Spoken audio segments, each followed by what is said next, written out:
वैजापूर तालुक्यातील शिऊर गटात राजकीय घडामोडींना वेग आला असून पुणे बाजार समितीचे माजी सभापती संजय पाटील निकम यांनी उद्धव बाळासाहेब ठाकरे गटाकडून उमेदवारी अर्ज दाखल केला आहे। त्यांच्या अर्जामुळे शिऊर गटातील निवडणूक लढत अधिकच चुरशीची ठरणार असल्याचे चित्र आहे। संजय पाटील निकम हे शिऊर गटात परिचित नेतृत्व मानले जात असून कृषी उत्पन्न बाजार समितीच्या माध्यमातून त्यांनी शेतकरी व व्यापाऱ्यांसाठी विविध उपक्रम राबवले आहेत। त्यांच्या अनुभवाचा फायदा आगामी निवडणुकीत होणार असल्याची चर्चा राजकीय वर्तुळात सुरू आहे। उमेदवारी अर्ज दाखल करताना त्यांच्या समर्थकांनी मोठ्या संख्येने उपस्थिती लावली होती। यावेळी शिऊर गटाचा सर्वांगीण विकास, शेतकरी हिताचे प्रश्न आणि सर्वसामान्यांचे प्रश्न प्राधान्याने सोडवले जातील असा विश्वास संजय पाटील निकम यांनी व्यक्त केला। दरम्यान त्यांच्या उमेदवारीमुळे शिऊर गटात महाविकास आघाडीच्या कार्यकर्त्यांमध्ये उत्साहाचे वातावरण निर्माण झाले असून विरोधी पक्षाच्या हालचालींनाही वेग आला आहे। नमस्कार, आपण वैजापूर या ठिकाणी काल खऱ्या अर्थाने माजी सभापती संजय पाटील निकम यांनी शिंदे गटाकडून त्यांचा उमेदवारी अर्ज दाखल केला होता, परंतु आज उद्धव बाळासाहेब ठाकरे यांच्या गटाकडून भाऊंनी आज अर्ज दाखल केला आहे। भाऊ, काय सांगा, तुम्ही आज शिवसेना उद्धव ठाकरे गटाकडून तुमचा उमेदवारी अर्ज दाखल केलेला आहे।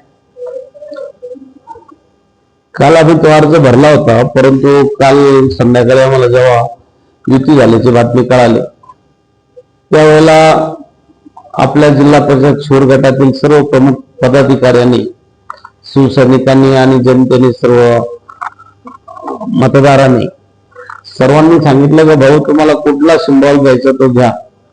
तुमच्यावर सातत्यानं अन्याय होत आलेला आहे आणि अनेक वेळेला तुम्हाला या निवडणुकीपासून थांबवण्याचा प्रयत्न झालेला आहे।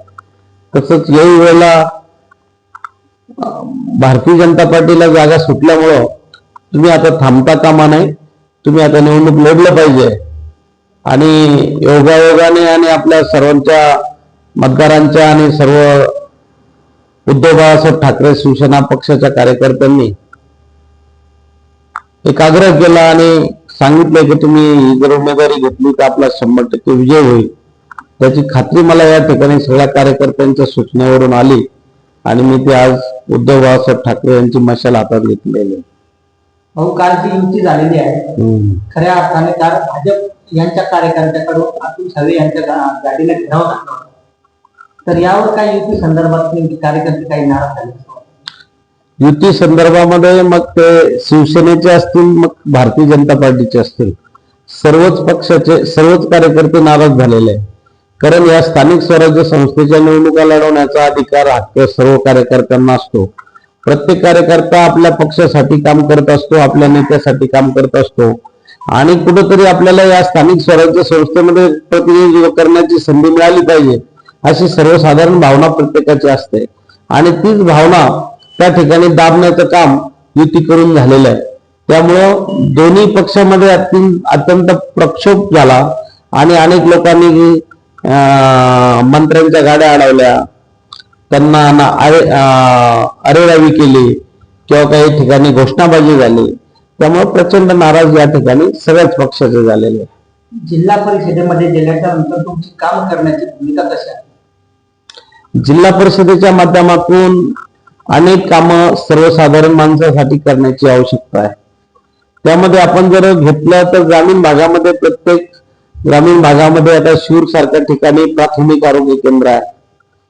प्राथमिक आरोग्य केंद्र ज्या ठिकाणी MBBS डॉक्टरची नियुक्ती सरकारने केलेली आणि MBBS डॉक्टर असताना त्या ठिकाणी कधी डॉक्टर उपलब्ध नसतो, कधी मेडिसिन उपलब्ध नसतं, कधी त्या ठिकाणी सुविधा उपलब्ध नसतात आणि म्हणून त्या ठिकाणी आपले जे पेशंट्स आहे, रोग ज्या ज्या वेळेला फैलावते त्यावेळेला हे सगळ्या या धोरणाकडे उदासीन पाहण्याचं धोरण या कर्मचाऱ्यांचं असतं आणि म्हणून आपल्याला नको तो गरीब माणसाला खाजगी दवाखान्यामध्ये जाऊन मोठ्या प्रमाणामध्ये खर्च करावा लागतो। ती वेळ भविष्यामध्ये येणार नाही आणि म्हणून सरकारी दवाखाने कसे सक्षम करता येईल त्याचा मी पहिला प्रयत्न करणार आहे। ग्रामीण भागातल्या ज्या शाळा आहेत, प्राथमिक शाळा असतील, प्राथमिक शाळेमध्ये शिक्षकांचा संख्या कमी झालेली आहे, विद्यार्थ्यांची संख्या कमी झालेली आहे। मग ह्या संख्या कमी होण्याला जबाबदार कोण आहे? अनेक या खाजगी इंग्रजी शाळा छोट्या छोट्या आपल्या सुरू झालेल्या आहे, जेणेकरून जिथे ट्रेंड मास्टर नाही, जिथं कुठल्याही प्रकारच्या सुविधा नाही, चांगलं शिक्षण विद्यार्थ्याला मिळत नाही.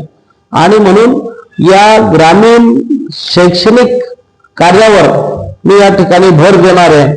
आणि ग्रामीणची मुलं कशी ग्रामीण भागामध्ये आपल्या शाळेचा दर्जा कसा सुधरेल आणि शिक्षकांनाही चांगलं काम कसं करता येईल आणि त्यांना सुख सुविधा कशा देता येईल त्या ग्रामीण शाळेमध्ये ते बघणार आहे. तिसरा मुद्दा, आपल्या ग्रामीण भागामध्ये सर्व शेतकरी बंधू राहतात आणि प्रत्येक शेतकऱ्यांकडे जनावर आहे. काहीकडे दुधाळ जनावर आहे, काहीकडे मशागतीसाठी बैल आपल्याला ठेवावं लागतात, गाई म्हशी ठेवावं लागतात. आणि प्राथमिक ज्या जिल्हा परिषदेच्या माध्यमातून ज्या सरकारने डॉक्टर्स नेमलेले आहे, मग ते व्हेटरनरी डॉक्टर असतील, कुठे तुम्हाला डॉक्टर सापडणार नाही, त्याची औषधी सापडणार नाही, त्याचा कोलवाडा सापडणार नाही, त्याच्या लसीकरणाची सोय सापडणार नाही. ग्रामीण भागामध्ये कुत्रा चावल्यानंतर लवकर औषध त्या ठिकाणी मिळत नाही, इंजेक्शन लवकर मिळत नाही. कुठेतरी वैजापूरला जावं लागतं, कुठेतरी मोठ्या शहरामध्ये जावं लागतं, मोठी रक्कम मोजावं लागते. मग ह्या ज्या सरकारने ठेवलेल्या केलेल्या योजना, घालून दिलेल्या योजनेची नीट अंमलबजावणी जर केली तर निश्चितच ग्रामीण भागामध्ये फायदा होईल. आमच्या सर्वसामान्य नागरिकांना त्याचा फायदा होईल. ग्रामीण रस्ते अतिशय दुर्लभ, खराब झालेले आहे. अनेक वस्त्यावर जाण्यासाठी आणि अनेक ठिकाणी जाण्यासाठी रस्ते नाही. मग रस्त्याच्या सुविधा असतील, पाण्याच्या सुविधा असतील, या सगळ्या मूलभूत सुविधा देण्याचं काम हे जिल्हा परिषद आणि स्थानिक स्वराज्य संस्थेचं असतं.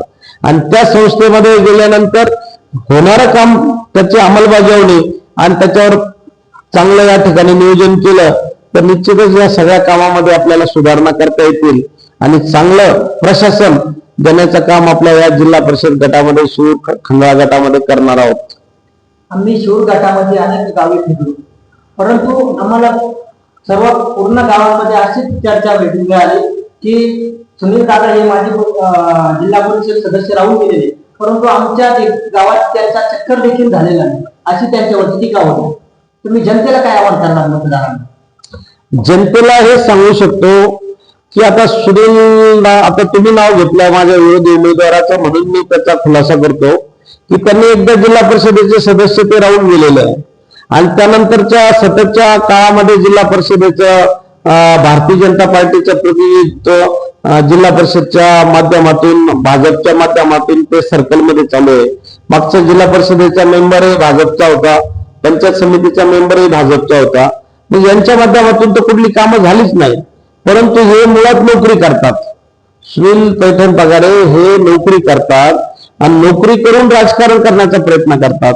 मी 100% 24 तास लोकांसाठी खुला आहे. माझं 40 वर्ष माझं सार्वजनिक जीवनातलं जर माझं आयुष्य बघितलं, मी कुठल्या कार्यक्रमाला नाही मला सांगा, कुठल्या गावात गेलो नाही, कुठल्या कार्यक्रमाला गेलो नाही, कोणाच्या सुखात गेलो नाही, कोणाच्या दुःखात गेलो नाही, कोणाच्या आनंदात गेलो नाही, हे मला सांगावं तुम्ही. आणि मी प्रत्येक ठिकाणी उभा राहतो. आम्ही अनेक आंदोलनं केली, मग त्यामध्ये ते आपल्या भागामध्ये हरणांचा त्रास होत होता, हरणांचं आंदोलन केलं, त्यामध्ये आमच्या अनेक सहकार्यांना जेलमध्ये जावं लागलं.